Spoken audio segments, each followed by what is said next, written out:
2025 সালে এসে কি বাচ্চারা পিকনিক করলেও তারা কেমন মজা করে? আচ্ছা, আপনাদের সময় বন্ধুদেরকে নিয়ে পিকনিকে কি কি করতেন মনে পড়ে কি সেই স্মৃতি? মনে না পড়লে আমি আপনাদেরকে মনে করিয়ে দিচ্ছি। এই ধরেন একসাথে পেঁয়াজ রসুন ছোলা, হাঁড়িতে চাল মাখানো, গল্প করা। আজকে আমরা পিকনিক করব। প্রথমে আমরা চাল ডাল ধুয়ে রান্না বসিয়ে দিব। যেমনটা আপনারা দেখছেন, একজন চাল ধোয়াতে ব্যস্ত আর একজন ডাল ধোয়াতে ব্যস্ত। বলেন তো কেন আমরা আগে রান্না বসাচ্ছি? কারণ গল্প করতে করতে সবাই খিদে লেগে যাবে তো। আমাদের মাথা অনেক বুদ্ধি, তাই না? আসেন এবার মেন কাজে আসি। চাল পাতিলে ঢেলে দিচ্ছি। আমার দুই আপুই সব কাজ করছে, আপনারা যা দেখতে পাচ্ছেন। তবে তারা তো বোঝে না, গিন্নির হাতে ছোঁয়া না পেলে রান্নাও মজা হয় না।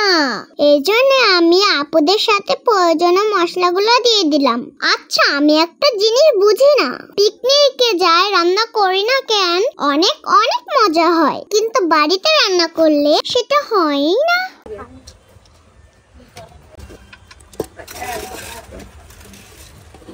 সবাই হাত গঞ্জে পুরা খাওগে।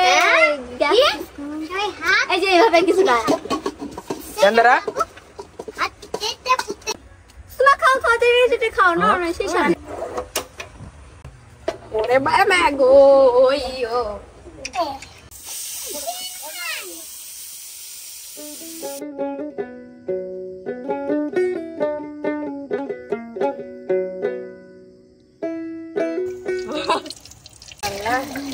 একজন লার একজন ছাপাই কর।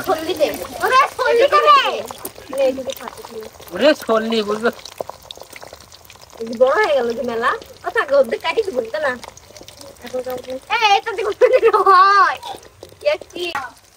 এটি ভালো হবে। ও কি কাঁচা কাঁচা করে ভাই তো তখন পরে খাইতে পারবে না।